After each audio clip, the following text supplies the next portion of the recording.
Hi, I'm Cindy Starr, President of the Board of Directors here at the Grand Mesa Arts and Events Center. We'd like to welcome you to this virtual artist reception by introducing our featured artist, Bryan Dean Daniel, who is showcasing his art titled Reproduction, Representation, Legitimation. Please visit our gallery to see it in person. We are open now Thursday through Saturday, 10 to 4, and Sundays, noon to 3. If you do want to visit us on a private tour outside of those days or hours, please call our gallery and we would be happy to schedule that for you.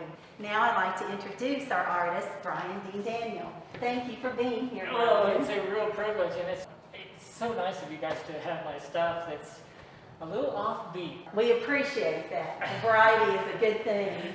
Thank you, and thank you for being here with us. This is one of the more recent works, and I'm happy with this because it has a short depth of field. My work in photography informed some of the decisions here. I think with what I've learned, I would apply it to some of the other works. It's a child's toy, ray gun, gun consciousness. You know, when you can have a totally innocent, fictitious ray gun for a child could be pointing a ray gun at a monster and trying to be heroic. A ray gun might do other things like promote growth or do gene splicing. How natural is nature? I mean, when you start doing gene splicing, you know, where is that line drawn? This is about, you know, it's interesting to see in the world how power and money interact with nature, and that's where I was going with this. Somebody else could see something else. So here, this is the sack of flour, the materialist aspect of life. You know, we have these material bodies, and we service them with exercycles, and we do all this stuff. But then we've got a spiritual side, and it's harder to define. And there's ambiguity here. It's like this wheelchair. Is it small and close, or is it life size and distant? And is it falling or is it floating? And what's the contemplation here? This is actually the back plate of our 60s era television. Nostalgia there. Painting has, you know, will live forever because it's got the you know, every stroke is a movement of the artist, and you know, painting will always have that immediacy. And whenever I make reference to actual painting in my work, it contrasts this digital thing with, you know, traditional art, which, you know, I have great respect for. This robot is kind of a stand-in for my computer. The computer is between me and the work. For a conventional painter, the brush is between the painter and the work. So you've got skill, you've got some craft. What role is this intermediary? And it's easy for people to think that everything's done automatically. So many decisions to be made, and there's also a skill set, you know, learning the software. Oh, and then of course, the robot is okay. Is the robot painting something that's inspired by what he's watching on TV, or is he painting something completely different, and his mind is such that he can be entertained by TV while he's painting? You know, you could go either way on that. Insects, so hard to anthropomorphize an insect. They're just so far removed from a furry mammal. So they present a real contrast. Three elements together and seeing what happens, really.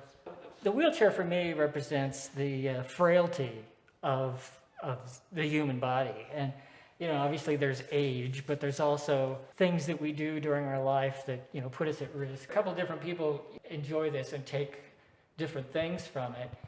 The power structures in the world, why wars were taking place, etc. Because I really enjoy people taking different things from this, and a lot of it is a lot happier than what I was. Is the pen mightier than the sword? Bureaucracy. A grill of an old radio.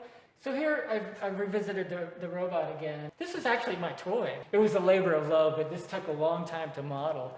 But the elements here are computer, the primitive man, the intelligent species other than man. I'm a big fan of the cetaceans, and I think they're highly underrated. Our intelligence is manifest in technology. That's the most dramatic thing. There's other intelligence. It's not based on technology. When you think about quality of life and socialization and basis for happiness, you know, there's some real argument for being a dolphin rather than a human being. So here's like a meeting of minds, and of course, you know, on the bones of humanity. So this is making reference to humans 2.0, right? It's like, where are we going? Primitive man, he felt pretty close to other intelligent species because primitive man was less technological. Humanity 2.0, trying to converse with a cetacean via some kind of primitive method. So this is one of two pieces in this show that are not in Modo. I'll talk later about Modo, the 3D environment. There's two programs that are involved in the illustrators, the vector art method, and then there's also what I use is Art Rage, but there's many applications which allow you to use a tablet to essentially do brushstrokes or sketching. There's some very accomplished painters in the conventional world who have been able to learn Photoshop, and it's remarkable how they use the same techniques. They're just using a digital brush instead of an actual brush. They do layering, they allow colors to come up from behind. That all of the progression of you know, sophisticated painting is available in this digital realm. When you wake up in the morning, you're in that in-between. You might be thinking about your dreams, or you might remember a dream. All of the elements, this funny aspect, and the tools that I use, that it's pretty easy to bring whatever comes to your imagination to life. Architecture is a wonderful thing. It's really fun to explore aspects of architecture. This guy is actually in some kind of enclosure. I mean, it could be something in space, or it could be on a planet that's, so it's very model-like throughout. It's not trying to be realistic. There's a lot of elements at play here. Why is the cloud pink? Is something malfunctioning in the back, or is that really supposed to be there? Or is it a poisonous cloud that's been taking over everything? So this was an experiment. I was just bringing a bunch of elements together. There's kind of a contrast here between the organic and the inorganic. How does technology fit the purely natural? The crop, I think the crop on this makes it more interesting. If I was to print this again, I could just change the camera angle, maybe change some lighting, and you'd have a completely different composition. You know, I could revisit this work any number of ways. One example of Illustrator is vector art. Every element you see is a separate item. This is kind of a social political statement. You get your French fries from the drive-thru and you look at this, and you know, the marketing guys are just amazing. I mean, there's so much propaganda in marketing, but it's also, you know, it's amusing. It's in a way, but you know, they've got these what it looks like hand done, but it's printed. Okay, they're all the same, but it looks like somebody in back checked it. Oh, it's hot. Oh, yes, it's fresh, and yes, it's crispy. You know, it's like the implication. All these subconscious implications in the world around us are amazing. It's like, and then, you know, and of course they have to have, you know, it's practically trademarked. You know, it's like, oh, you've got this vent. I mean, it works because it's like you don't want the steam making your French fries soggy, so you've got this draft going up.